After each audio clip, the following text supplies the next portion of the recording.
اب آئیے سورہ مریم، بسم اللہ الرحمن الرحیم، کاف ہا یا عین صاد، 5 حروف ہیں یہ ایک ہی صورت ہے قرآن مجید میں جس میں 5 حروف آئے ہیں مقطعات جڑواں۔ ایک صورت اور ہے سورہ شورى، اس میں 5 ہیں لیکن 2 علیحدہ لکھے جائیں گے، حامیم، اور ایک آیت بن جائے گی، عین سین قاف، یہ دوسری آیت ہے۔ یہاں یہ ایک ہی آیت اور جڑواں لکھے ہوئے حروف مقطعات 5 ہیں۔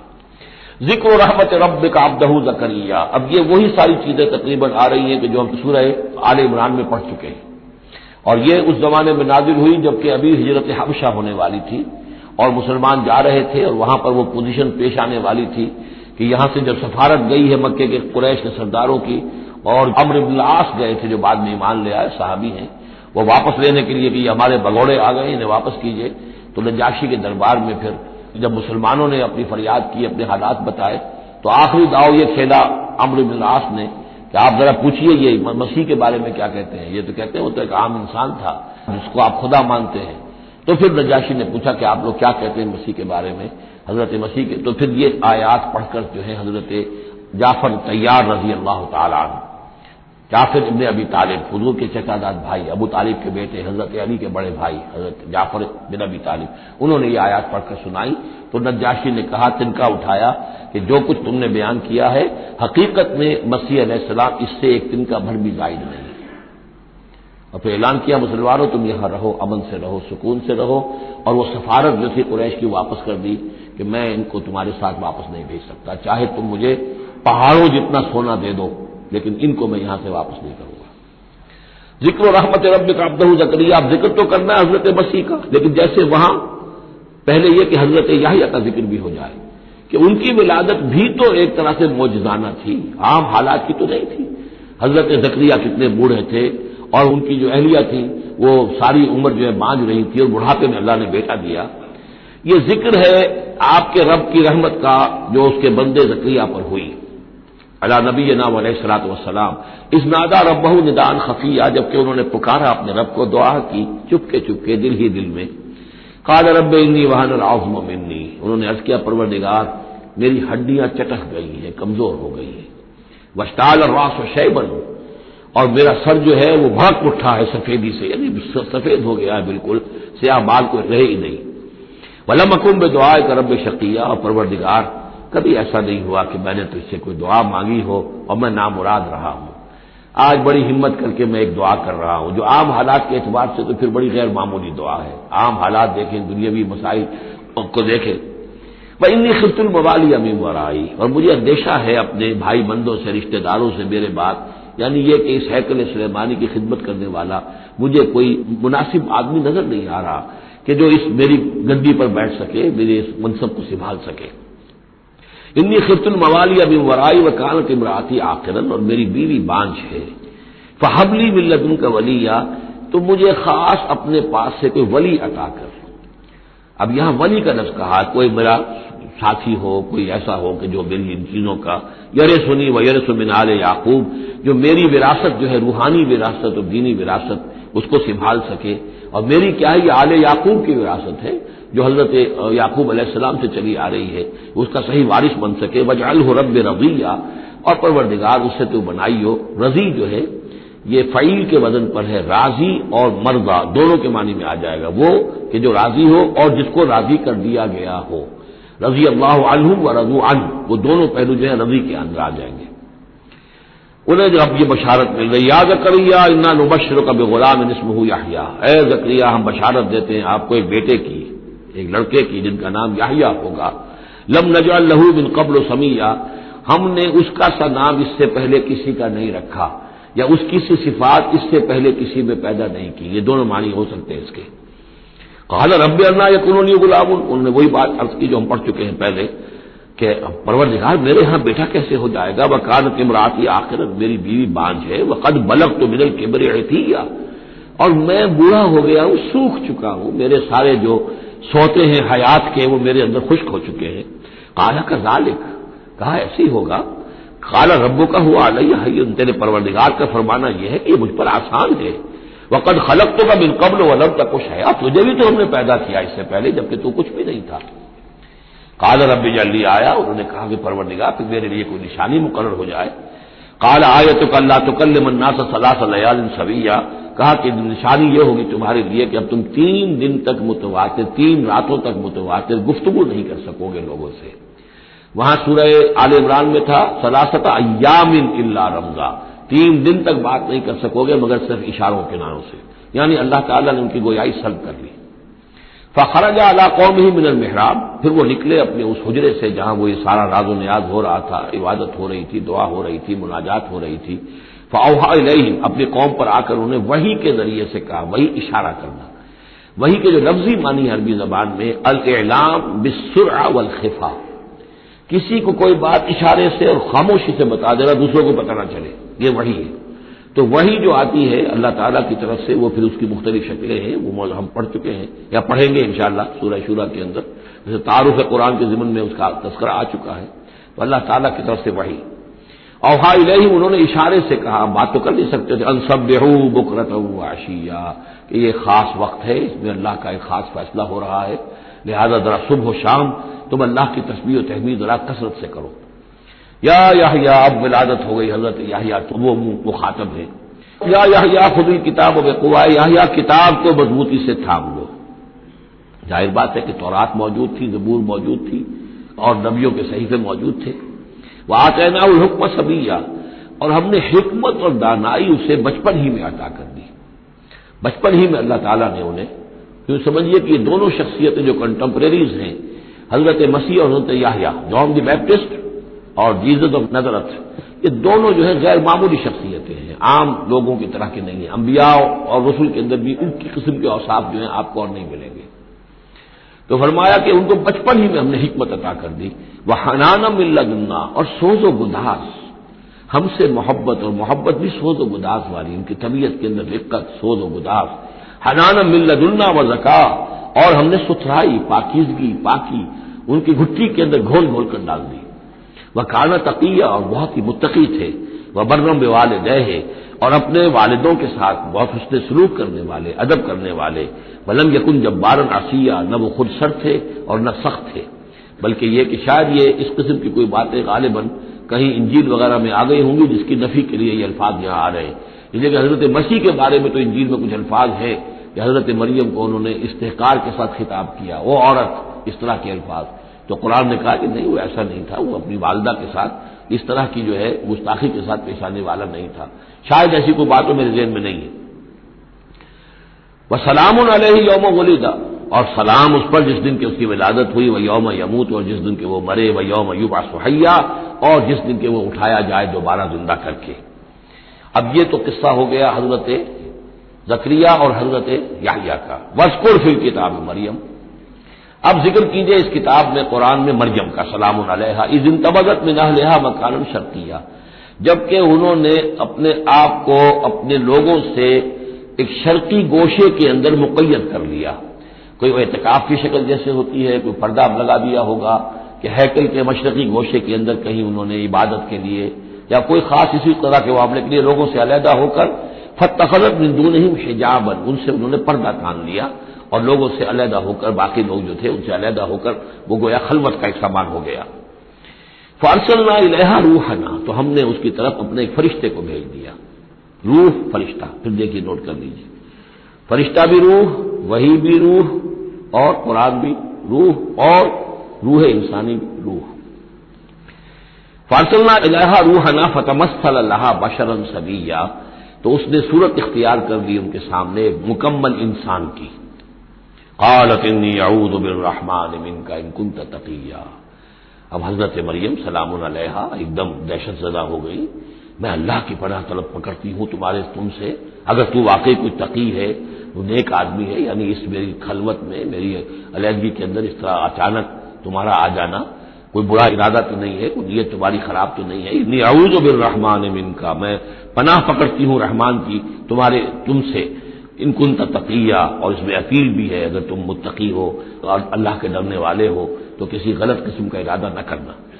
قال انما انا رسول ربک، انہوں نے کہا نہیں، میں انسان نہیں ہوں، میں تو آپ کے رب کی طرف سے بھیجا ہوا فرشتہ ہوں، لأہب لک غلاما زکیہ، اللہ تعالیٰ نے مجھے بھیجا ہے کہ آپ کے لیے ایک بہت ہی پاک اولاد جو ہے وہ میں آپ کو عطا کروں آپ کے لیے۔ قالت انا یکون لی غلام، حضرت مریم نے کہا میرے لیے بیٹا کیسے ہو جائے گا؟ ولم یمسسنی بشر، مجھے کسی مرد نے آج تک چھوا تک نہیں ہے، ولم اکو بغیہ، اور نہ میں کوئی آبرو باختہ عورت ہوں، میں کوئی اس طرح کی آوارہ عورت نہیں ہوں، نہ کسی مرد سے میرا کوئی معاملہ ہوا ہے۔ قال کذالک قال ربک هو علی حی، ایسے ہی ہوگا بغیر کسی مرد کے اس کے تعلق کے اور بغیر کسی اور اس طرح کے معاملے کے اولاد آپ کے ہاں ہوگی، بیٹا ہوگا۔ قال ربک هو علی حی، آپ کا رب فرماتا ہے کہ مجھ پر بڑا آسان ہے، میرے لیے کوئی بھاری بات نہیں ہے۔ وَلِنَجْعَلَهُ آیَةً لِلنَّاسِ، اور اس کو تو ہم بنانا چاہتے ہیں لوگوں کے لیے ایک نشانی۔ حضرت عیسیٰ کی ولادت موجودانہ، رفع سماوی موجودانہ، پھر بڑے بڑے معجزے جو ہیں، تو اس اعتبار سے واقعہ یہ ہے کہ ان کی شخصیت بہت ہی ایک یعنی غیر معمولی اور بہت ممیز شخصیت ہے۔ وَرَحْمَةً مِنَّا، انہیں ہم ذریعہ بنانا چاہتے ہیں اپنی رحمت کا۔ وَكَانَ أَمْرًا مَقْضِيًّا، اور یہ تو وہ کام ہے، یہ فیصلہ وہ ہے، كَانَ أَمْرًا مَقْضِيًّا، یہ طے شدہ ہے، اللہ کی طرف سے اس کا فیصلہ ہو چکا ہے۔ فَحَمَلَتْهُ، تو انہیں اس کا حمل ٹھہر گیا۔ فَانْتَبَذَتْ بِهِ مَكَانًا قَصِيًّا، تو اب وہ اسے لے کر دور جگہ چلی گئی۔ یہ ہے بیت اللحم، جو 8 میل کے فاصلے پر تھا اس ہیکل سلیمانی سے۔ وہاں علیحدگی میں، چونکہ اب ظاہر بات ہے کہ حمل بڑھے گا، اب لوگ کیا ہے دیکھیں گے، کیا کریں گے، کسی جگہ پر انہوں نے تنہائی میں کسی جگہ جا کر اپنے آپ کو علیحدہ جو آئسولیٹ کر لیا، فانتبذت میں ہی آئسولیٹ کر لیا اپنے آپ کو، اب اس کو لے کر اپنے حمل کو لے کر فانتبذت به مکانا قصیا، ایک دور کی جگہ بعید مکان میں۔ فاجاء المخاض الى جذع النخلہ، تو جب وہ ولادت کا وقت ہوا اور درد ذہ ہوئے تو اس درد کے اندر وہ ایک کھجور کی جڑ کو انہوں نے مضبوطی سے پکڑا، آئی وہ، یہ ایسا ہوتا ہے کہ وضع حمل کے وقت جو ہے اگر وہ عورت کسی چیز کو مضبوطی سے تھامے تو پھر ان دردوں کو برداشت کرنے کے لیے اس کے اندر کوئی ہمت پیدا ہوتی ہے۔ تو انہوں نے ایک کھجور کا کوئی درخت تھا، اس کی جڑوں کو مضبوطی سے تھاما۔ قالت یا لیتنی مت قبل هذا وكنت نسیا منسیا، اور کہا کاش کہ میں اس سے پہلے مر چکی ہوتی، اب کیا کہوں گی، کیا منہ دکھاؤں گی، اس بچے کا کیا کروں گی، کہاں لے کے جاؤں گی، دنیا کیا کہے گی، میری صورت کیا بنے گی۔ اللہ کی وہ بندی جو ہے کانپ رہی ہے، لرز رہی ہے۔ یا لیتنی مت قبل هذا، کاش کہ میں اس سے قبل مر چکی ہوتی، وكنت نسیا منسیا، اور مجھے بھول چکے ہوتے لوگ، میری یاد بھی لوگوں کے ذہنوں سے محو ہو چکی ہوتی، کاش۔ فناداها من تحتها، تو پکارا اسے اس کے نیچے سے۔ عام خیال یہ من کے حوالے سے یہ ہے کہ فرشتہ ہی ہے کہ جس نے پھر پکارا ہے، وہ لیکن نیچے ہے، یہ ذرا اونچائی پر ہے، بلندی پر ہے، اور وہ کہیں نیچے ہے، نشیب میں ہے، اور اس لیے کہ ظاہر بات ہے کہ ولادت کے موقع پر اور وضع حمل کے موقع پر اس کا قریب ہونا ویسے بھی مناسب نہیں۔ لیکن ایک اس کی جو قرات ہمارے آفیشل قراتوں میں من بھی ہے، فناداها من تحتها، پکارا اسے اس نے جو اس کے نیچے تھا، یعنی ولادت ہو گئی ہے حضرت مسیح علیہ السلام کی، اور بچہ جو ہے اب وہ بول رہا ہے۔ میں اس معنی کو زیادہ ترجیح دیتا ہوں، اس لیے کہ ظاہر بات ہے کہ اگر بچے نے اس وقت کلام نہ کیا ہوتا تو کیسے یقین آتا کہ حضرت مریم لے کر آتی اس بچے کو کہ بعد میں یہ بچہ بول پڑے گا۔ اللہ تعالیٰ نے وہاں اس بچے سے کلام کرا دیا ہے، انہوں نے دیکھ لیا ہے بچہ بول رہا ہے، تو بچے نے من کہا، یہ میرے نزدیک وہ قرات بھی وہ زیادہ صحیح ہے، اور ہے ہماری آفیشل قرات میں ہے یہ من تحتہا و من تحتہا۔ تو جو بھی تھا نیچے، اس نے کہا لا تحزنی، اگر واقعتاً یہ حضرت مسیح وہی بچہ جو نو مولود ہے وہی بول رہا ہے تو گویا کہ لا تحزنی، امی جان آپ اس میں پریشان نہ ہو، غمگین نہ ہو، قد جعل ربک تحتک سریا، اور دیکھیے اب اللہ تعالیٰ نے آپ کے قدموں تلے ایک چشمہ نکال دیا ہے، وَهُزِّي إِلَيْكِ بِجِذْعِ النَّخْلَةِ، اور ذرا اسی درخت کے جو سوکھی جڑ درخت کی اس کو ذرا ہلائیے، تو ساقط علیک رطبا جنیا، تو یہ تازہ اور بڑی تازہ جو ہے پکی ہوئی کھجوریں آپ پر گریں گی، فکلی واشربی۔ اب یہ سارا معجزہ کو دیکھ رہی ہے، تب ضرورت ہوئی ہے انہیں بچے کو لے کر آنے کی کہ وہ بچہ بول بھی گیا ہے، اور اسی سوکھی ہوئی وہ کھجور کے جو ہے تنے میں سے کھجوریں جو ہے پکی ہوئی اور بڑی تازہ جو ہے وہ بھی گر رہی ہے، چشمہ بھی پانی کا نکل آیا ہے۔ فکلی واشربی، تو کھائیے اور پیئے، وقری عینا، اور اپنی آنکھیں ٹھنڈی کیجیے، فاما ترین من البشر احدا، تو پھر اگر آپ دیکھیں کسی انسان کو، کوئی انسان آپ کے سب سے پوچھے فقولی تو کہہ دیجئے انی نذرت للرحمن صوما فلن اکلم اليوم انسیا، میں نے تو رحمان کے لیے ایک روزے کی نذر مانی ہوئی تھی، میں نے روزہ رکھا ہوا، میں کسی انسان سے بات نہیں کر سکتی۔ وہاں کے ان کے ہاں روزے کے اندر کھانے پینے پر جو پابندی تھی جو ہمارے ہاں ہوتی ہے وہ بھی تھی، اس کے علاوہ بولنے پر گفتگو پر بھی پابندی تھی۔ فأتت به قومها تحملہ، اب وہ آ گئی اس کو لے کر اپنی قوم کے پاس۔ اب ان کا حوصلہ ہے، انہوں نے وہ معجزہ دیکھ لیا ہے، یہ میری رائے ہے، واللہ عالم۔ عام طور پر اس کا تذکرہ نہیں ہے کہیں، اور یہ کہ من تحتہا میں سمجھا یہی گیا ہے کہ فرشتے ہی نے یہ سارا کلام کیا ہے۔ فأتت به قومها تحملہ، وہ اب آئیں اپنی قوم کے پاس اپنے بچے کو لیے ہوئے۔ قالوا یا مریم لقد جئت شیئا فریا، اب انہوں نے اے مریم یہ تو تم بڑا طوفان لڑ لائی ہو، یہ کیا کر لائی ہو، یہ تمہارے ہاں تمہاری گود میں بچہ ہے، یہ کس کا بچہ ہے؟ یا اخت ہارون، اے ہارون کی بہن، ہو سکتا ہے کہ ان کے ایک بھائی ہو ہارون نامی، اور ہو سکتا ہے کہ چونکہ حضرت ہارون کی نسل سے ہیں یہ، لہذا صرف ان کی طرف ایک نسبت دی ہو کہ تم سوچو کس جد امجد کی تم نسل سے ہو اور تم نے کس قدر یہ گری ہوئی حرکت کی ہے۔ یا اخت ہارون ما کان ابوک امرأ سوء وما کانت امک بغیہ، نہ تو تیرا والد جو ہے وہ کوئی برا انسان تھا اور نہ تیری والدہ جو ہے وہ کوئی بدکار عورت تھی، یہ تم کیا کر لائی ہو؟ فاشارت الیہ، تو حضرت مریم نے اشارہ کر دیا بچے کی طرف، حضرت عیسیٰ کی طرف۔ قالوا کیف نکلم من کان فی المہد صبیا، کیسے اس سے بات کریں، اس سے کیا پوچھے، اس یہ ہمیں کیا بتائے گا، بچہ ہے گھوڑے میں یا گود کے اندر۔ قال انی عبد اللہ، اب وہ بچہ بولا، حضرت مسیح نے کہا میں اللہ کا بندہ ہوں، آتانی الکتاب، اللہ نے مجھے کتاب عطا کی ہے، وجعلنی نبیا، اور مجھے نبی بنایا ہے، وجعلنی مبارکا اینما کنت، اور مجھے مبارک بنایا ہے، بابرکت بنایا، جہاں کہیں بھی میں ہوں گا، واوصانی بالصلاۃ والزکاۃ ما دمت حیا، اور مجھے تاکید کی ہے اللہ نے زکوٰۃ کی اور نماز کی جب تک میں زندہ رہوں، وبرا بوالدتی، اور میں اپنی والدہ کا فرما بردار ہوں، خدمت گزار ہوں، لم یجعلنی جبارا شقیا، اللہ تعالیٰ نے مجھے زبردست اور سخت تندخو نہیں بنایا ہے، والسلام علیہ، اور سلام ہے مجھ پر یوم ولدت، جس دن کہ مجھے جنا گیا، میری ولادت ہوئی، و یوم اموت، جس دن کہ میں مروں گا، و یوم ابعث حیا، اور جس دن کہ مجھے اٹھایا جائے گا زندہ کر کے۔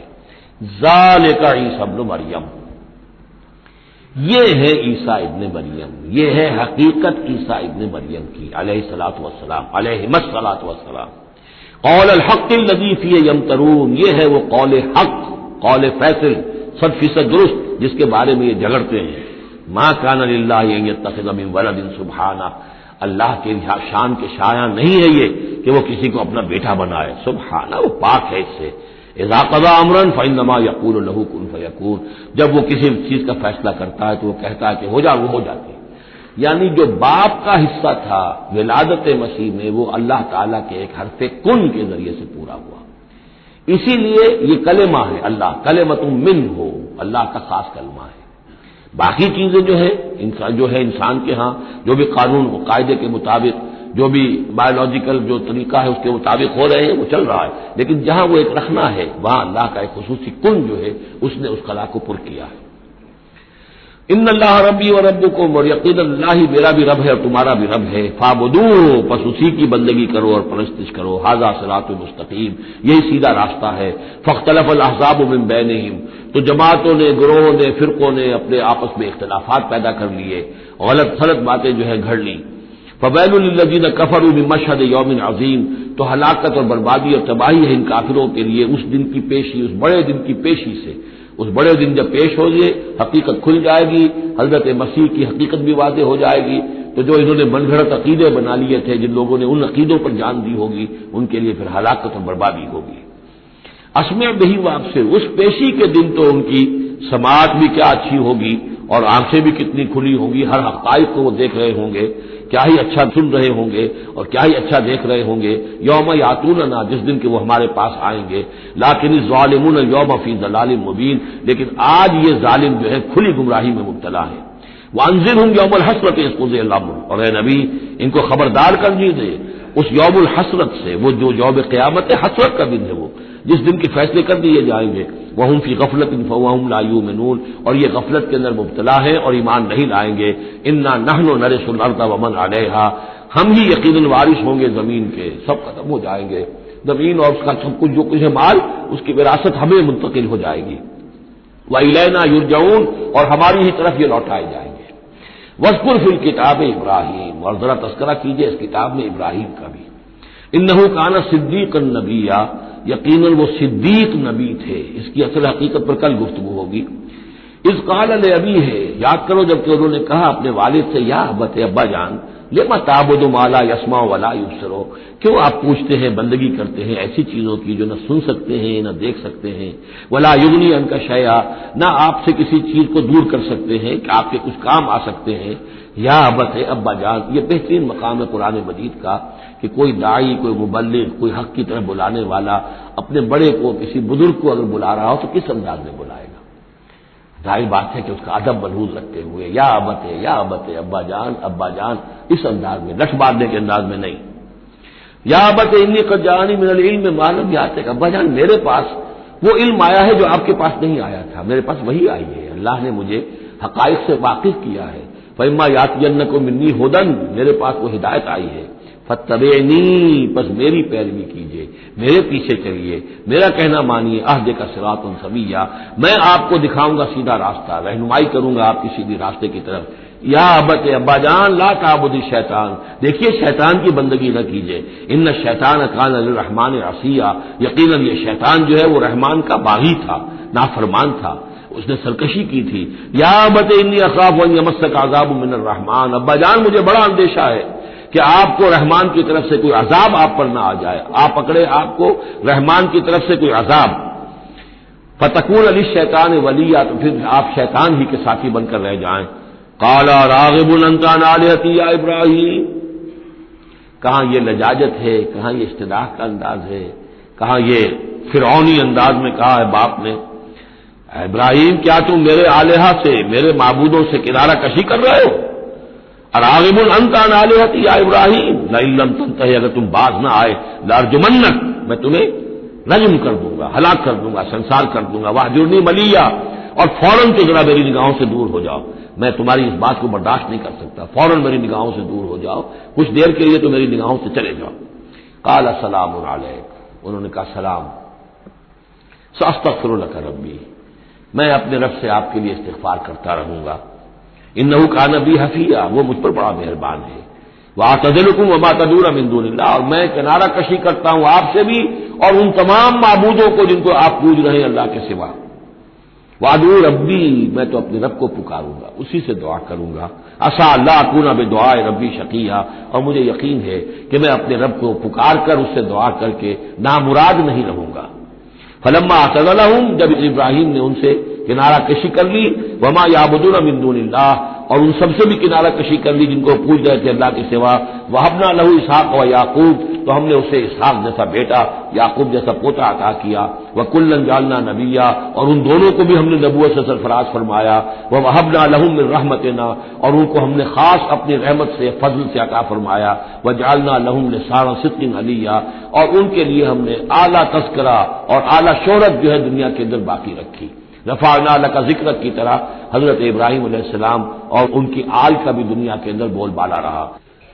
واذکر فی الکتاب موسیٰ انہ کان مخلصا وکان رسولا نبیا ونادیناہ من جانب الطور الایمن وقربناہ نجیا ووہبنا لہ من رحمتنا اخاہ ہارون نبیا واذکر فی الکتاب اسماعیل انہ کان صادق الوعد وکان رسولا نبیا وکان یأمر اہلہ بالصلاۃ والزکاۃ وکان عند ربہ مرضیا واذکر فی الکتاب ادریس انہ کان صدیقا نبیا ورفعناہ مکانا علیا صدق اللہ العظیم۔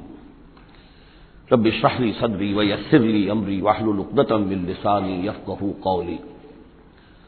اللهم ربنا ألهمنا رشدنا وأعذنا من شرور أنفسنا اللهم أرنا الحق حقا وارزقنا اتباعه وأرنا الباطل باطلا وارزقنا اجتنابه اللهم ربنا آنس وحشتنا في قبورنا وارحمنا بالقرآن العظيم اللهم اجعله لنا إماما ونورا وهدى ورحمة اللهم ذكرنا منه ما نسينا وعلمنا منه ما جهلنا وارزقنا تلاوته آناء اللیل وآناء النہار واجعلہ لنا حجۃ یا رب العالمین آمین۔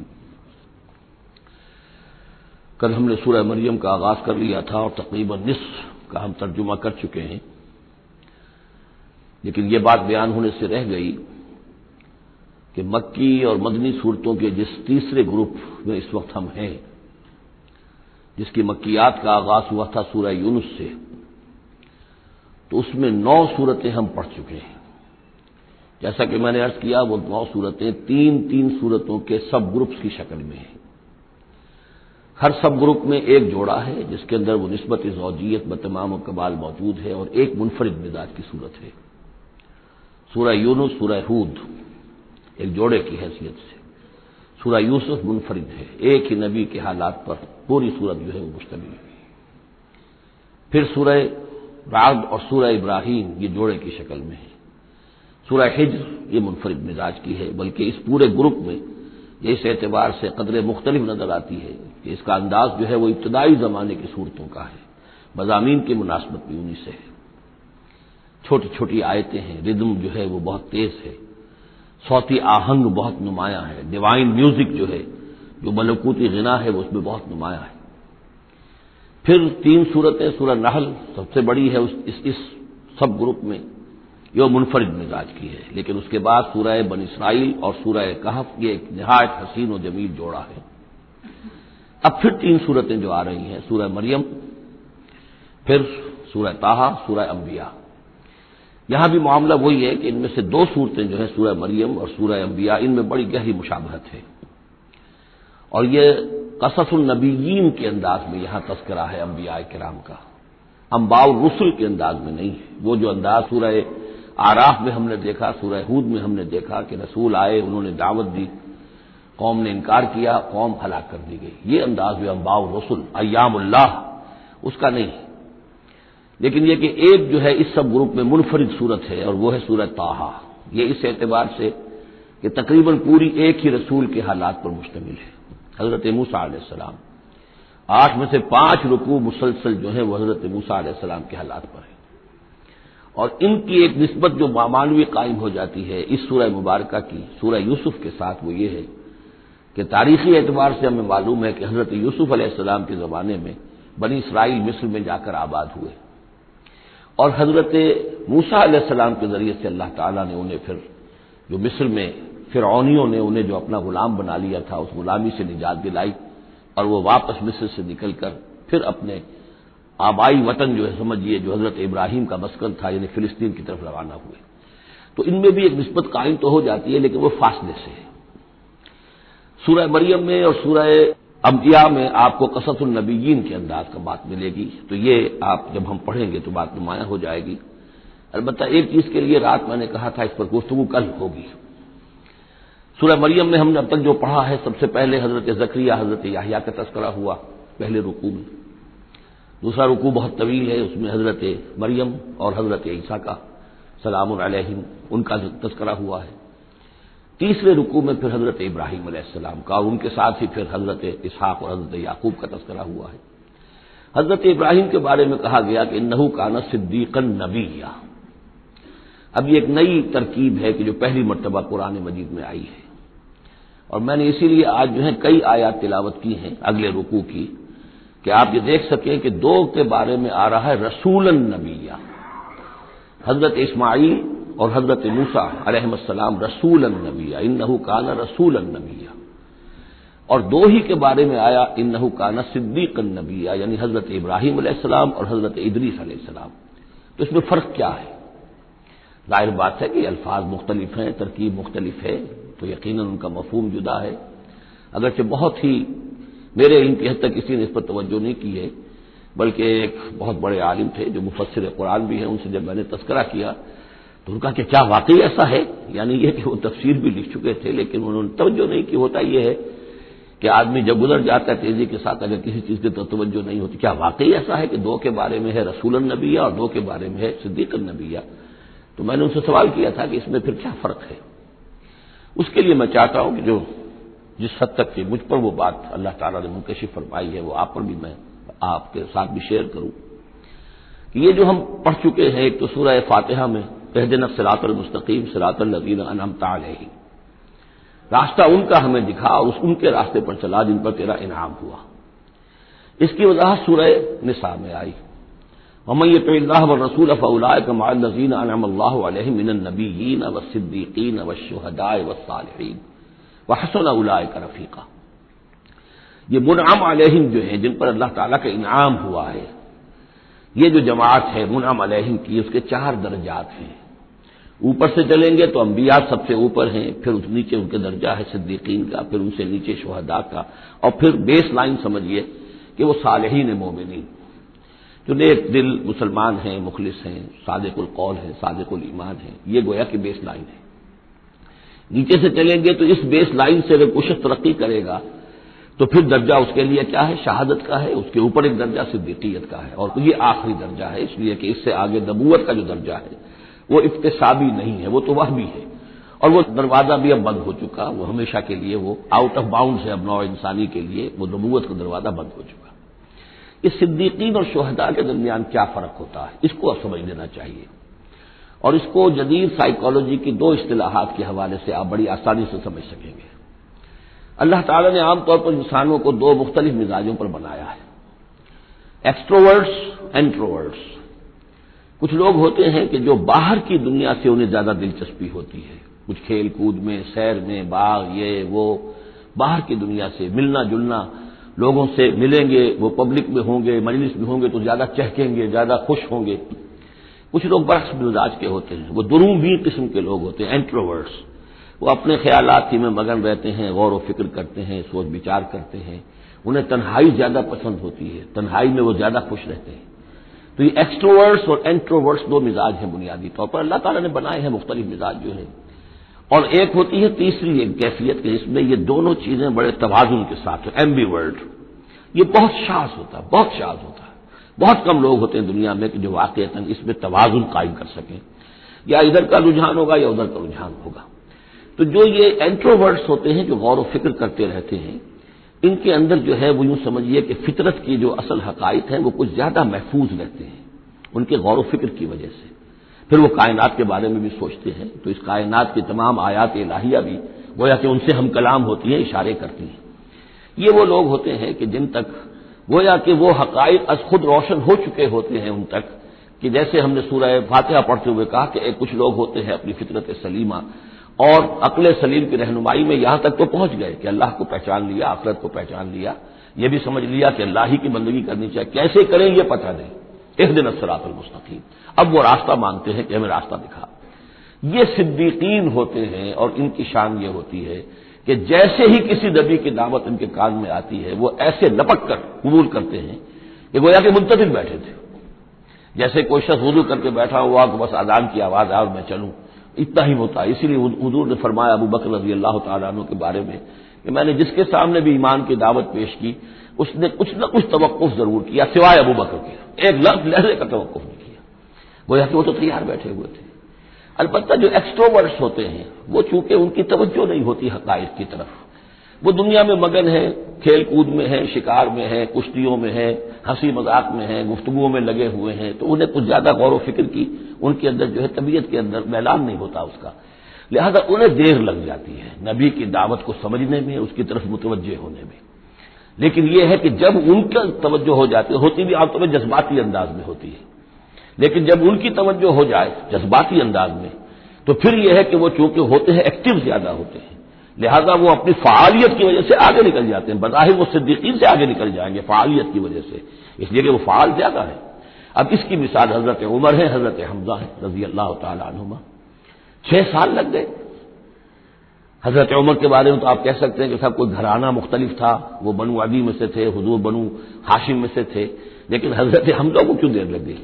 6 سال سگے چچا ہیں، دودھ شریک بھائی ہیں، ساتھ کے کھیلے ہم جولی ہیں، نہایت محبت کرنے والے حضور سے، اور اسی کیفیت کے اندر وہ ایمان لائے کہ ایک روز آئے باہر سے، شکار کھیل کر آ رہے تھے، کئی دن باہر رہے تھے، واپس آئے تو ابھی گھر میں داخل نہیں ہوئے تھے، لونڈی نے کہا کہ آج تو ابو جہل نے بڑی گستاخی کی ہے آپ کے بھتیجے کے ساتھ، اور بس یہ سنتے ہی آگ بگولا ہو کر گئے ہیں، کمان جا کے ماری ابو جہل کے سر میں کہ تم نے یہ کیا ہے، اور اسی وقت کا اچھا میں اس پر ایمان لایا، آؤ کرو مقابلہ تم، یہ ان کے ایمان کا معاملہ ہے۔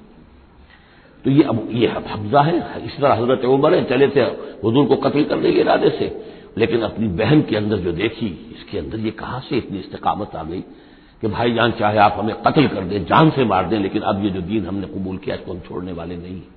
بہنوئی کو تو مار مار کے لہو لہان کر دیا تو سعید بن زید کو، بہن کو بھی مارا ہے، لیکن پھر اچانک بدل گئے۔ پھر وہی عمر جو ہے جو تلوار ننگی لے کے چلا تھا قتل کرنے کے ارادے سے، گردن میں تلوار حمائل کیے ہوئے جیسے غلام ہوتے ہیں، ان کے ہاں غلاموں کا رواج یہ تھا، ان کی تلواریں گردنوں میں حمائل ہوتی تھی، وہ آ رہا ہے اور ایمان لا رہا ہے۔ تو یہ ہے شہداء، صدیقین اور شہداء۔ تو اب مزاج جو ہے انبیاء میں بھی آپ کو ملے گا، کچھ لوگوں کا مزاج شہداء سے مناسبت رکھتا ہے۔ حضرت اسماعیل کا آپ نے سنا ہوگا، یہ واقعات قصوں میں آتے ہیں، وہ شکار جیسے کہ حضرت حمزہ کی کیفیت ہے، وہ نکل جاتے تھے۔ حضرت ابراہیم 2 مرتبہ گئے ہیں، ملاقات ہی نہیں ہوئی، اس لیے کہ وہ اپنے شکار پر نکلے ہوئے تھے۔ اس طرح کا معاملہ حضرت اسماعیل کا تھا۔ حضرت موسیٰ بھی جلالی مزاج کے آدمی تھے، ایک آدمی کو مکہ مارا ہے اور اس کی جان نکال دی۔ حضرت ابراہیم وہ دوسری قسم، وہ صدیق النبی، ان کے مزاج جو ہے وہ اس نوعیت کا، صدیقیت کے ساتھ مناسبت رکھنے والا۔ تو نبوت تو ان کو بھی ملی، نبوت ان کو بھی ملی، لیکن مزاجی فرق کی وجہ سے ایک صدیق نبی ہے اور ایک رسول نبی ہے۔ اس لیے کہ رسول کے ساتھ جو لفظ مناسبت رکھتا ہے وہ شہادت ہے۔ تمام رسول شاہد بنا کر بھیجے گئے ہیں۔ یہ جو کار رسالت ہے، تبلیغ اور اتمام حجت، اس کے اندر تو عمل کا پہلو زیادہ ہے، اور اس میں پھر شہداء زیادہ نمایاں ہوتے ہیں۔ تو رسولوں کے لیے تو ہے ہی یہ، یا ایھا النبی انا ارسلناک شاہدا ومبشرا ونذیرا وداعیا الی اللہ باذنہ وسراجا منیرا، اور جیسے کہ ہم نے پڑھا وکیف اذا جئنا من کل امۃ بشہید، تو رسولوں کے ساتھ مناسبت لفظ کی جو ہے وہ شہادت کی ہے۔ تو گویا کہ شہداء کا مزاج رکھنے والے جو نبی ملے وہ رسول النبی یہاں ہیں، اور صدیقیت کا مزاج رکھنے والے جن کو نبوت مل گئی وہ صدیق نبی ہیں۔ تو حضرت ابراہیم انہ کان صدیقا نبیا، وہ تو ہم پڑھ چکے تھے، اب آگے چلیے۔ ابھی اس موضوع پر مزید گفتگو سورہ حدید میں چل کر ہوگی۔ اولئک ھم الصدیقون والشہداء عند ربہم، اس کے جو دوسرے رکوع کے آخر میں یہ آیت آئی ہے، تو وہاں جا کر انشاءاللہ اس کے سلسلے میں مزید کچھ گفتگو ہوگی۔ واذکر فی الکتاب موسیٰ، اور کتاب میں تذکرہ کیجئے موسیٰ کا، انہ کان مخلصا، یقیناً ہم نے اسے خاص اپنا بنا لیا تھا۔ اس کی تفسیر آگے آ جائے گی سورہ طٰہٰ کے اندر۔ وکان رسولا نبیا، اور وہ رسول نبی تھے۔ ونادیناہ من جانب طور الایمن، اور ہم نے اس کو پکارا، اس سے بات کی، اس کو بلایا طور پہاڑ کے داہنی جانب سے۔ وقربناہ نجیا، اسے قریب ہم نے بلایا سرگوشی کے لیے۔ ووہبنا لہ من رحمتنا اخاہ ہارون نبیا، اور ہم نے اسے اپنی رحمت سے اس کو یہ مقام بھی عطا کیا کہ اس کے بھائی ہارون کو بھی نبوت عطا کر دی، کیونکہ یہ درخواست کی تھی حضرت موسیٰ علیہ السلام نے، وہ اگلی صورت میں آ جائے گا۔ واذکر فی الکتاب اسماعیل، اور ذرا تذکرہ کیجئے کتاب میں اسماعیل کا بھی، انہ کان صادق الوعد، یقیناً وہ بڑے وعدے کے سچے تھے۔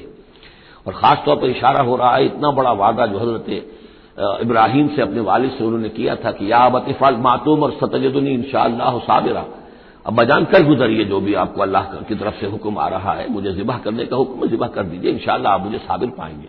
تو آخری وقت تک انہوں نے اپنے اس وعدے کو نبھایا اور گردن جو ہے رکھ دی کہ چلائیے چھری۔ صادق الوعد وکان رسول النبی، وہ بھی مزاجی اعتبار سے جو میں نے عرض کیا ہے، حضرت حمزہ چونکہ ویسے بھی نسل میں حضرت اسماعیل کی نسل میں سے ہے، تو اگر آپ دیکھیں گے تو بہت ہی ان کے درمیان شخصیت کی مشابہت نظر آئے گی۔ رسول النبی، وہ رسول نبی تھے۔ وکان یامر اہلہ بالصلاۃ والزکاۃ وکان عند ربہ مرضیہ، اور وہ حکم دیتے تھے اپنے گھر والوں کو نماز کا بھی اور زکوٰۃ کا بھی، اور وہ اپنے رب کے نزدیک بہت ہی پسندیدہ تھے، بہت ہی اللہ تعالیٰ کو کے منظور نظر کہہ لیجیے، مرضیہ۔ واذکر فی الکتاب ادریس، اور تذکرہ کیجئے کتاب میں ادریس کا بھی۔ یہ ادریس علیہ السلام جو ہے یہ ایک نبی ہے کہ جو حضرت آدم اور حضرت نوح کے مابین گزرے ہیں۔ حضرت آدم اور حضرت نوح کے مابین ایک اور نبی بھی گزرے ہیں، قرآن مجید میں ذکر نہیں ہے، تورات میں، شیس علیہ السلام۔ تو نبی تو یہ ہیں، حضرت آدم پہلے نبی، پھر یہ 2 اور نبی ہیں، حضرت ادریس۔ اس تورات میں ان کا نام حنوک ہے، شیس کا نام سیس ہے، وہ تو ٹھیک ہے، وہ قرآن مجید میں ان کا تذکرہ بھی نہیں ہے، لیکن حضرت ادریس کا حنوک نام ہے وہاں۔ لیکن یہ کہ یہ دونوں ہیں درمیان میں حضرت آدم اور حضرت نوح علیہ السلام، پہلے رسول حضرت نوح علیہ السلام ہے، یہ دونوں نبی ہیں صرف۔ وذکر فی الکتاب ادریس، اور تذکرہ کیجیے کتاب میں، اس قرآن میں، ادریس کا، انہ کان صدیقا نبیا، یقیناً وہ بھی صدیق نبی تھے، مزاجن ان کا بھی وہی حضرت ابراہیم کے ساتھ مناسبت، صدیقیت والا مزاج۔ ورفعناہ مکانا علیا، اور ہم نے انہیں اٹھایا تھا بہت بلند مقام تک۔ اب یہ اٹھانا جو ہے، ویسے تو بعض لوگوں کا خیال ہے کہ شاید وہ بھی حضرت عیسیٰ علیہ السلام کی طرح رفع سماوی ان کی ہوئی ہے، چوتھے آسمان میں حضور کی ان سے ملاقات ہوئی ہے شب معراج میں، لیکن ایک مفہوم اس کا یہ بھی ہے کہ اونچا مقام دینا، بلند مقام دینا، اس لیے کہ یہاں الہ نہیں ہے، وہاں جو ہے وہ رافع کا الیہ، جہاں کہا گیا حضرت عیسیٰ کے بارے میں تمہیں اٹھانے والا ہوں اپنی طرف، تو اس سے مفہوم جو ہے بہت معین ہو جاتا ہے، یہاں ضروری نہیں ہے کہ وہ مفہوم لیا جائے۔ اولئک الذین انعم اللہ علیہم، دیکھیے وہی لفظ آ گیا اب، یہ ہیں وہ لوگ جن پر انعام فرمایا ہے اللہ نے، من النبیین، انبیاء میں سے۔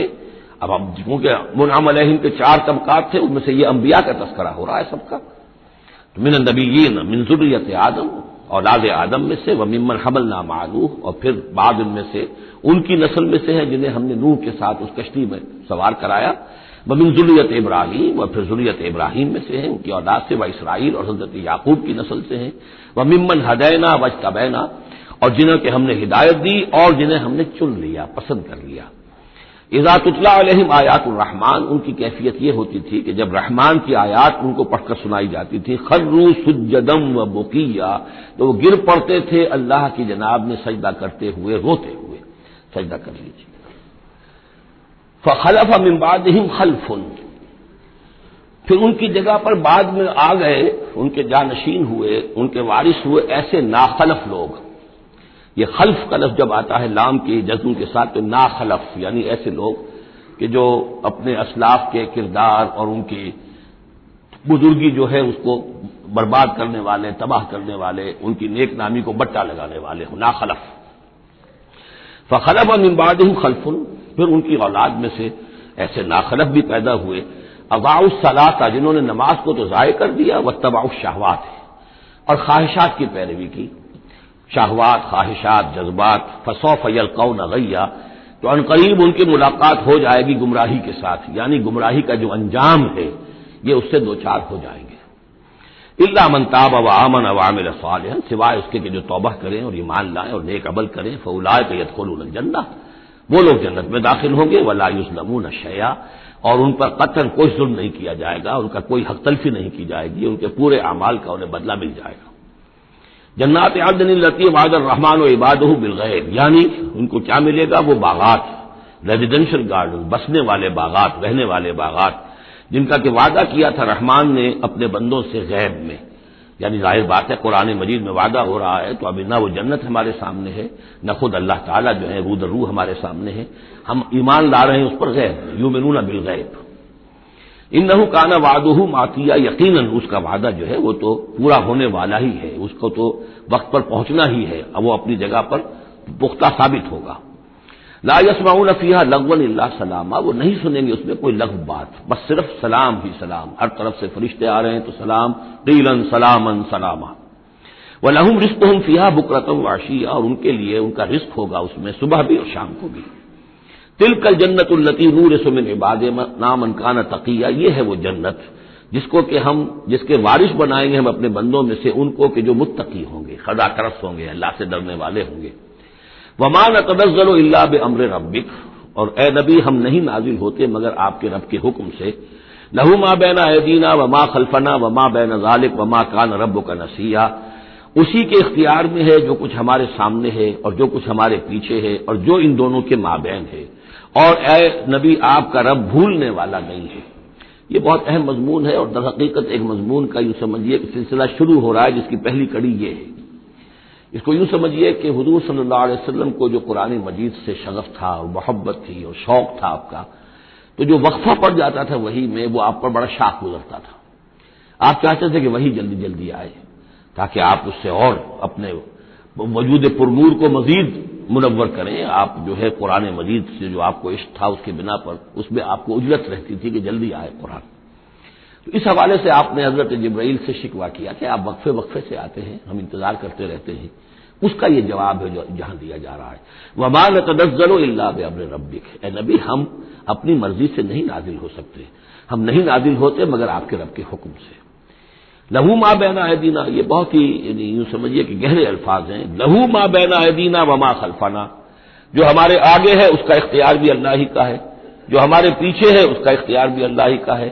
وما بینہما وما بین ذالک، آگے اور پیچھے کے مابین کون ہے پھر؟ ہم، میں، میرا وجود، میرے آگے میرے پیچھے، اور ان دونوں کے درمیان کون ہے؟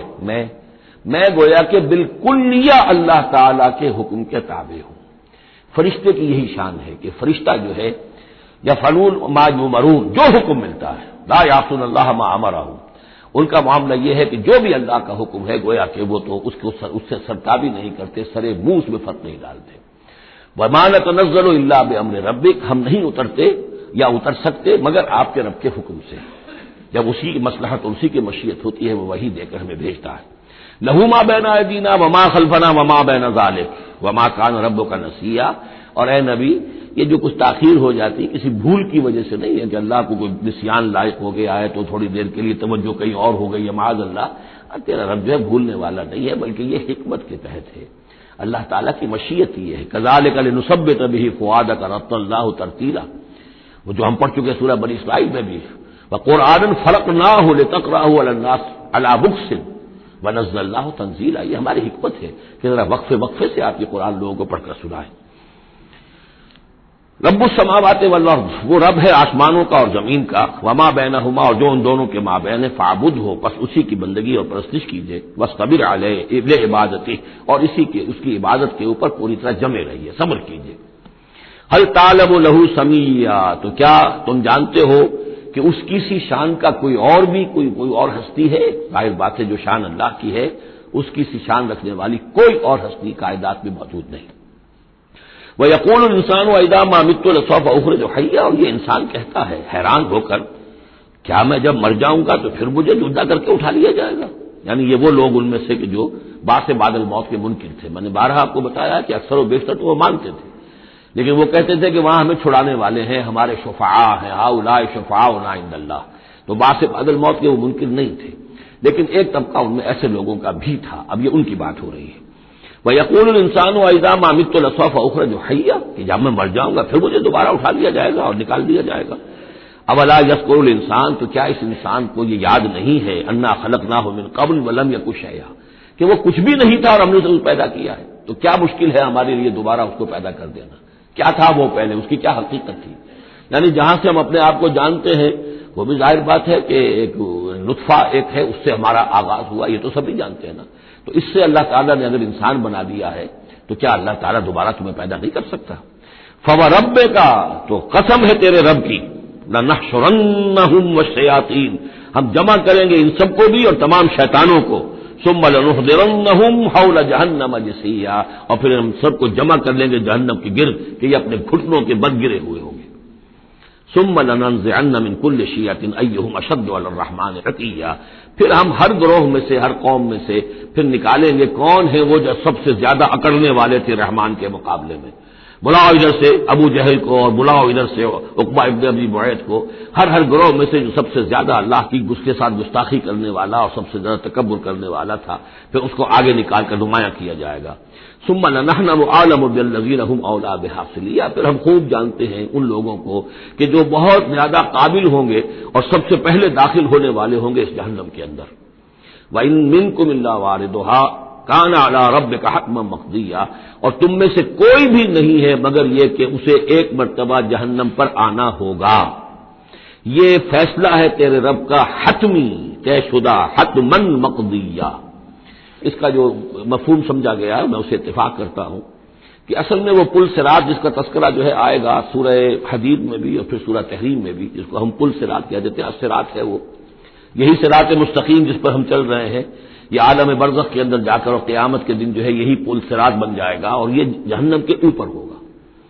گویا کہ اس پر سے گزر کر لوگ داخل ہوں گے جنت کے اندر، تاکہ مشاہدہ کر لیں کہ اللہ تعالیٰ نے کس چیز سے ہمیں بچایا ہے. اور وہاں پر جو جہنمی ہے وہ ٹھوکریں کھا کھا کر اس میں گرتے جائیں گے کیونکہ ان کے پاس روشنی نہیں ہوگی.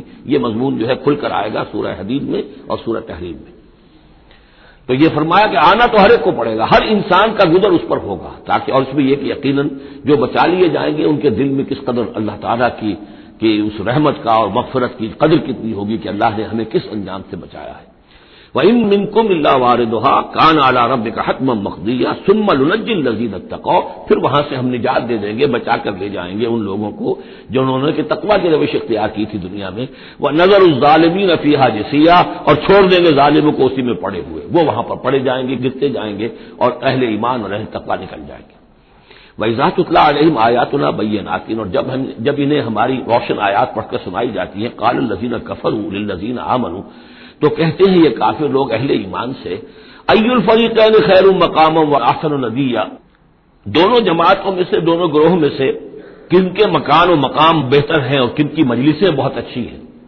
یعنی اے مسلمانوں دیکھو، تم اور تمہارے رسول محمد صلی اللہ علیہ وسلم اور ان کے گرد جو لوگ بیٹھے ہوتے ہیں، نہ ان کے پاس دنیاوی دولت ہے، نہ حیثیت ہے، نہ وجاہت ہے، ایک ہم ہیں۔ دیکھو ذرا ابو جہل کی مجلس جا کے دیکھو کتنی آباد ہے، بڑے بڑے چودھری لوگ آ کر اس کے پاس بیٹھتے ہیں۔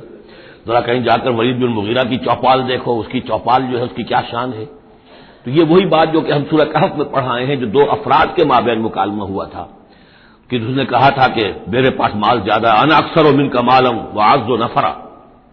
اسی طرح انہوں نے کہا کہ ای الفریقین خیر مقاما واحسن ندیا، یہ دو گروہ دیکھ لو تمہارے سامنے ہیں، ایک معلوم ہوتا ہے کہ مفلس ہیں، کلاش ہیں، غلام لوگ ہیں، ان کے ساتھ بیٹھے ہوئے ہیں، بلال بیٹھا ہوا ہے، وہاں وہ ابو فقی بیٹھا ہوا ہے، یہ جو عمار ہے اور یہ فلاں ہے اور یہ یاسر ہیں، یہ لوگ ہیں۔ ادھر جا کر دیکھو وہ کتنی سج دھج کے ساتھ، شان و شوکت کے ساتھ ان کی محفلیں ہیں، کیا کچھ ساز و سامان ہے، کیسے قالین بچھے ہوئے ہیں۔ ای الفریقین خیر مقاما واحسن ندیا وکم اہلکنا قبلہم من قرن، اور ہم نے ان سے پہلے کتنی ہی قوموں کو ہلاک کیا ہے، ہم احسن و اساسا وریا، وہ ان سے بھی کہیں بڑھ کر تھے اپنے اساس البیت، اساس جس کو ہم اثاثہ کہتے ہیں، ساز و سامان میں اور نام و نمود میں، شان و شوکت میں، ریا ان کی شان و شوکت ان سے بھی کہیں بڑھ کر تھی، اور وہ ہلاک ہوئے۔ قوم عاد اور قوم سمود یہ سب کا، اور قوم شعیب۔ قل من کان فی الضلالۃ فلیمدد لہ الرحمن مدا، اے نبی ان سے کہہ دیجئے جو شخص بھی ضلالت میں، گمراہی میں ہے، تو اللہ کا یہ طریقہ ہے، قاعدہ ہے کہ اللہ تعالیٰ اسے پھر اور ڈھیل دیتا ہے، رسی دراز کرتا ہے، اس کو اور نعمتیں دے دیتا ہے۔ حتی اذا رأوا ما یوعدون، یہاں تک کہ جب اچانک وہ وقت آ جائے گا کہ جس کے ان کو دھمکی دی جا رہی ہے، اما العذاب و اما الساعۃ، یا تو دنیا میں عذاب آ جائے، عذاب ہلاکت، عذاب استحصال، یا قیامت، فسیعلمون، تب وہ جان لیں گے، من ہوا شر مکانا واضعف جندا، کہ کون ہے جو اپنے مقام و مرتبے کے اعتبار سے بدتر ہے، اور کون ہے کہ جو اپنے لاؤ لشکر کے اعتبار سے کمزور تر ہے۔ اس وقت پتہ چلے گا کہ محمد زیادہ طاقتور تھے صلی اللہ علیہ وسلم، یا ابو جہل زیادہ طاقتور تھا۔ آخرت میں جا کر حقیقت کھل جائے گی۔ اس وقت تو یہ ایک سراب ہے، نظر آ رہا ہے، ایک ڈرامہ ہے، کھیل ہو رہا ہے، حقیقت جو ہوگی وہ منکشف ہو جائے گی اس دن۔ وَيَزِيدُ اللَّهُ الَّذِينَ اهْتَدَوْا هُدًى، اور اللہ تعالیٰ ان لوگوں کی ہدایت میں اضافہ کرتا ہے جو ہدایت کی راہ اختیار کرے، اللہ بڑھاتا ہے ان لوگوں کو ہدایت میں کہ جنہوں نے ہدایت اختیار کی۔ والباقیات الصالحات خیر عند ربک ثوابا وخیر مردا، اور یقیناً نیک باقی رہنے والے تو وہ نیک عمل ہے، یہ مال و دولت باقی رہنے والا نہیں ہے، یہ تو یہیں کی شے یہیں رہ جائے گی۔ باقیات الصالحات، بقا اگر ہے، دوام ہے انسان کے ساتھ، اس عالم آخرت میں جانے والی کوئی شے ہے تو باقیات الصالحات ہے، وہ تو نیک کام ہے۔ خیر عند ربک ثوابا، وہ یقیناً تیرے رب کے نزدیک بہت بہتر ہے بدلے کے اعتبار سے بھی، وخیر مردا، اور اس اعتبار سے بھی کہ لوٹ کر جایا جائے ان کے پاس، جب ہم وہاں پہنچیں گے ہمیں اپنے اعمال جو ہے وہ منتظر ملیں گے، ان کی جزا، بلکہ یہ کہ کہا جائے گا یہ تمہارے اعمال ہی ہیں، ان کی شکل بدل گئی ہے۔ افرأیت الذی کفر بآیاتنا وقال لأوتین مالا وولدا، تو کیا تم نے دیکھا اس شخص کو جو ہماری آیات کا تو کفر کرتا ہے اور کہتا ہے مجھے تو لازماً ملے گا، مال بھی ملے گا اور اولاد بھی ملے گی۔ یہ وہی بات سمجھ لیجیے سورہ کہف میں آ چکی ہے کہ اس نے کہا تھا وَلَئِن رُدِدتُّ إِلَىٰ رَبِّي لَأَجِدَنَّ خَيْرًا مِنْهَا مُنْقَلَبًا، تم جو ہو جوتیاں پھٹکار رہے ہو یہاں پر بھی، تمہیں وہاں بھی کچھ نہیں ملنا۔ اگر واقعی آخرت ہو ہی گئی، اول تو مجھے گمان نہیں، میں نہیں سمجھتا کہ وما اظن الساعۃ قائمۃ ولئن رددت الی ربی لاجدن خیرا منها منقلبا، تو مجھے وہاں پر بھی اچھا ہی ملے گا جیسے یہاں اچھا ملا ہوا ہے۔ وہی اسی طرح یہ ہے کہ ان کا ہمیں تو وہاں پر بھی ملے گا، آخرت میں بھی بہت سا مال بھی ملے گا، اولاد بھی ملے گی۔ اطلاع الغیب، یہ دنیا بھی مراد ہو سکتی ہے لیکن میرے نزدیک آخرت ہی مراد ہے۔ اطلاع الغیب، کیا وہ غیب پر مطلع ہو چکا ہے، اس نے جھانک کر دیکھ لیا ہے غیب کو؟ ام اتخذ عند الرحمن عہدا، یا وہ کوئی رحمان سے عہد لے چکا ہے پکا، قول و قرار لے چکا ہے جس پر اس یقین سے کہہ رہا ہے کہ اسے تو مال بھی ملے گا اور اولاد بھی ملے گی. کلا، ہرگز نہیں. سنکتب ما یقول، جو کچھ یہ کہہ رہا ہے وہ ہم لکھ لیں گے تاکہ جواب دہی پوری کرنی پڑے کہ کیا کیا بکواس تم کیا کرتے تھے. وَنَمُدُّ لَهُ مِنَ الْعَذَابِ مَدًّا، اور پھر عذاب کے اندر ہم اس کے اضافہ کرتے چلے جائیں گے، عذاب کو اس کے لیے کھینچتے چلے جائیں گے. وَنَرِثُهُ مَا يَقُولُ، اور جو کچھ وہ کہہ رہا ہے اس کے وارث تو ہم ہوں گے، سارا مال دنیاوی سامان جو بھی کچھ ہے وہ تو ہماری وراثت میں آ جائے گا. وَيَأْتِينَا فَرْدًا، اور وہ جب آئے گا ہمارے سامنے ہماری عدالت میں پیش ہونے کے لیے تو ایک فرد کی حیثیت سے آئے گا. نہ اولاد ساتھ ہوگی، نہ مال، نہ قدم، نہ حشم، نہ قوم، نہ ہم نشین، نہ حاشیہ نشین، کوئی نہیں ہوگا. وَاتَّخَذُوا مِن دُونِ اللَّهِ آلِهَةً، انہوں نے اللہ کے سوا کو اختیار کر لیے ہیں اپنے معبود، لِيَكُونُوا لَهُمْ عِزًّا، تاکہ وہ ان کے مددگار بنے، ان کے لیے سہارا بنے، پشت پناہ بنے، اللہ کے ہاں انہیں کو چھڑا سکے عذاب سے. کلا، ہرگز نہیں. سَيَكْفُرُونَ بِعِبَادَتِهِمْ، وہ تو ان کی عبادت کا انکار کریں گے، جیسا کہ پہلے بھی آ چکا ہے. وہ فرشتے ہوں، اولیاء اللہ ہوں، انبیاء ہوں، حضرت عیسیٰ ہوں، شیخ عبد القادر جیلانی ہو، کوئی بھی ہو، ان کا تو مانگو تو کفر کر دے گا. تم کیا کہہ رہے ہو؟ ہمیں تو معلوم بھی نہیں تھا کہ تم ہم سے دعائیں کرتے رہے اور ہمیں سمجھتے رہے کہ ہم تمہیں چھڑا لیں گے. سَيَكْفُرُونَ بِعِبَادَتِهِمْ، وہ انکار کریں گے ان کی عبادت کا. وَيَكُونُونَ عَلَيْهِمْ ضِدًّا، اور وہاں ان کے مخالف ہوں گے، انہیں وہاں پر پروسیکیوٹ کروائیں گے. أَلَمْ تَرَ أَنَّا أَرْسَلْنَا الشَّيَاطِينَ عَلَى الْكَافِرِينَ تَعُزُّهُمْ عَزًّا، کیا تم نے دیکھا نہیں کہ ہم کافروں پر شیاطین کو بھیجتے رہتے ہیں؟ یعنی یہ کہ یہ شیاطین جن جو ہیں یہ ان پہ حملہ آور ہوتے رہتے ہیں اور انہیں خوب ابھارتے رہتے ہیں گناہوں کے اوپر، اور انہیں اور سرکشی کے اوپر آبادہ کرتے رہتے ہیں. وجہ کیا ہے کہ خود انہوں نے شیطان کی رفاقت کو اختیار کی ہے. فلا تعجل علیہم، اب یہ مضمون یہاں دوسری مرتبہ آ گیا، عجلت نہیں. فلا تعجل علیہم، ایک تو فرمایا قرآن مجید کے ضمن میں عجلت نہ کیجیے، اس کی جو بھی تنزیل ہے وہ اللہ تعالیٰ کی حکمت کے تحت جو اس میں تدریج ہے اس کا اسی کو آپ سمجھیے کہ خیر اسی میں ہے. آپ کا شوق اپنی جگہ ہے، لیکن یہ کہ ایک دوسری بات فلا تعجل علیہم، ان کے بارے میں بھی آپ جلدی نہ کیجیے. ایسا نہ ہو کہ آپ کے دل میں یہ خیال آئے کہ اب ان کفار مکہ کی رسی جو ہے مزید دراز نہیں ہونی چاہیے، اب ان کو پکڑ لیا جانا چاہیے، انہوں نے حد کر دی ہے.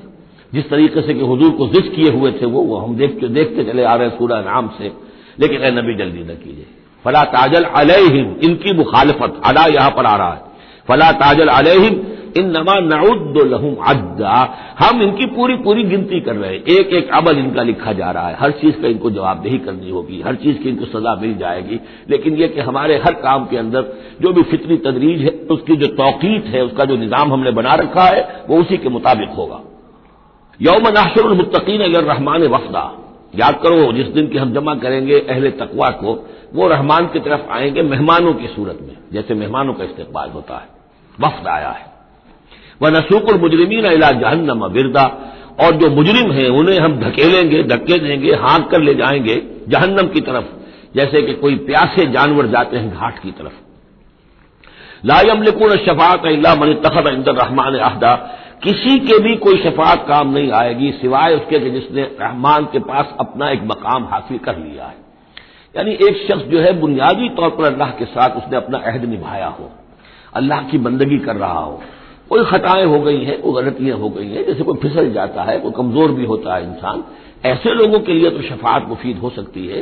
لیکن جو سرے سے اس عہد کی خلاف ورزی کر رہے ہو، جو بجائے مشرق کے ان کا رخی مغرب کی طرف ہو، بجائے کعبے کے ان کا رخی جو ہے کسی اور شے کی طرف ہو، تو ظاہر بات ہے کہ ان کے لیے شفاعت نہیں ہے. وقالوا اتخذ الرحمن ولدا، اور انہوں نے ایک اور عقیدہ گھڑ لیا ہے کہ رحمان نے اپنے لیے اولاد اختیار کی ہے. لقد جئتم شیئا ادا، دیکھو تم نے یہ بہت بڑی بھاری بات کہی ہے، یہ بہت بڑی گستاخی ہے اللہ کی جناب میں. اور کتنی بھاری گستاخی ہے ذرا نوٹ کیجئے الفاظ. تکاد السماوات یتفطرن منہ، قریب ہے کہ آسمان پھٹ پڑے تمہاری اس گستاخی پر. وتنشق الارض، اور قریب ہے کہ زمین شق ہو جائے.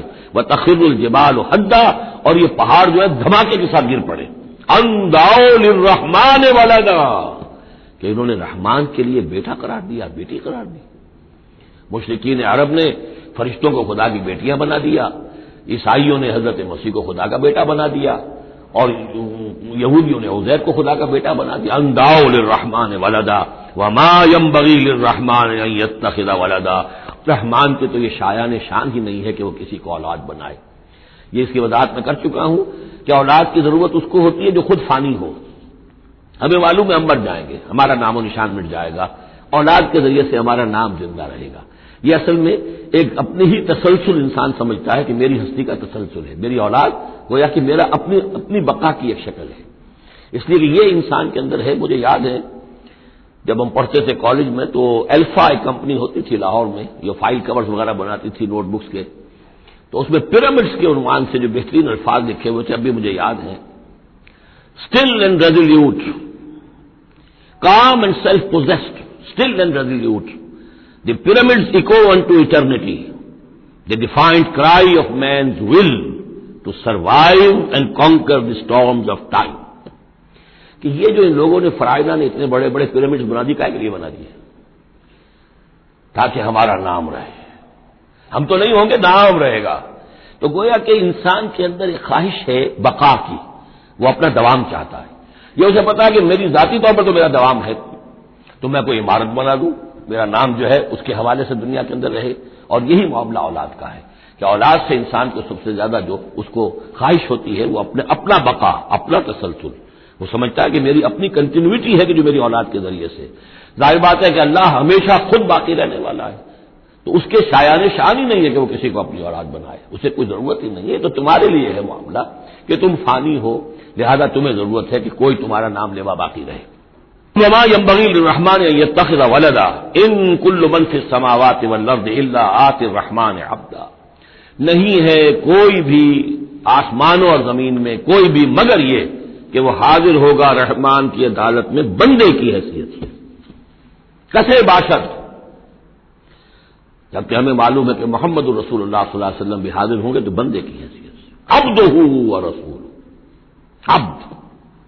اور حضور فرماتے ہیں کہ اس روز میدان حشر میں لواء الحمد بیدی، میرے ہاتھ میں ہوگا حمد کا جھنڈا، اور اس روز جو میں حمد کروں گا اللہ کی وہ آج نہیں کر سکتا. اللہ تعالیٰ کی حمد بیان کریں گے محمد رسول اللہ عدالت خداوندی میں کھڑے ہو کر. تو معلوم یہ ہوا کہ جو بھی آئے گا بندہ بن کر آئے گا. وہ عیسیٰ ہو یا عیسیٰ ابن مریم انت قلت للناس اتخذونی وامي الہین من دون اللہ، یہ سوال کیا جائے گا کہ نہیں؟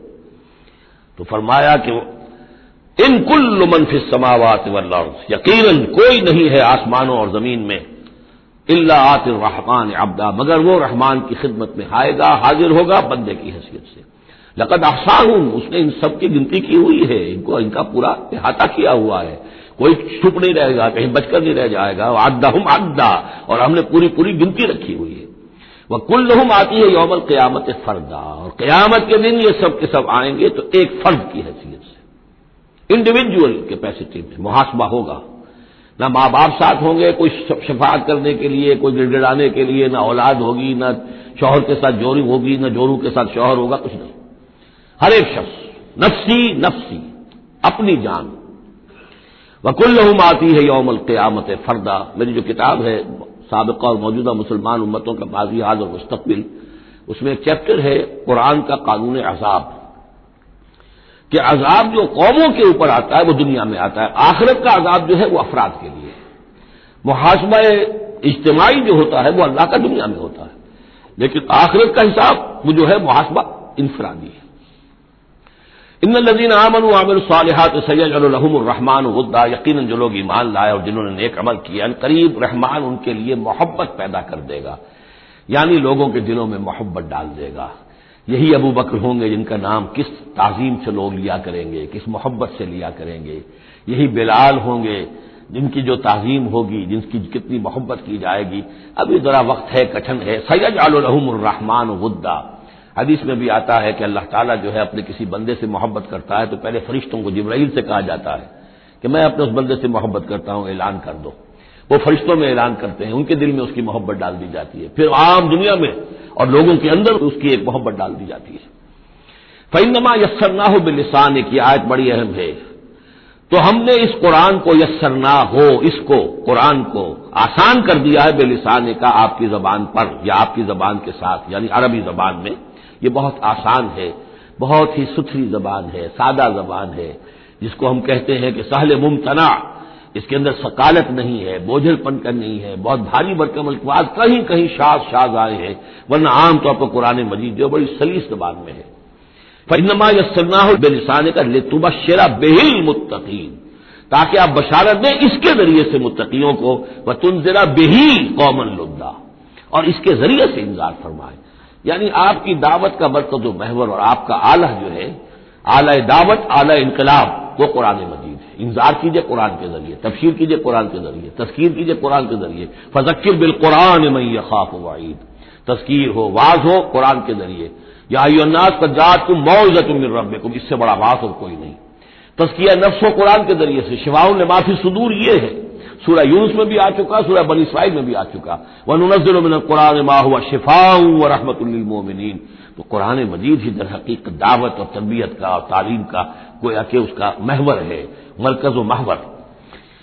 فإنما يسرناه بلسانك لتبشر به المتقين وتنذر به قوما لدا وكم أهلكنا قبلهم من قرن، اور ان سے پہلے ہم نے کتنی ہی قوموں کو ہلاک کیا۔ هل تحس منهم من أحد، ان میں سے کسی کی کوئی آہٹ تمہیں نظر آتی ہے؟ کہیں کوئی باقی ہے نام و نشان؟ کہیں عاد کا کوئی نام و نشان باقی ہے؟ اور تسمع لهم ذکرا، یا کہیں ان کی کوئی بھنک تمہارے کان میں آتی ہے؟ معلومات نسیم منسیہ، ختم ہو گئے۔ تو اسی طریقے سے یہ آج اکڑ رہے ہیں، ان کا حال بھی یہی ہو جائے گا۔ بارک اللہ لی ولکم فی القرآن العظیم ونفعنی وإیاکم بالآیات والذکر الحکیم۔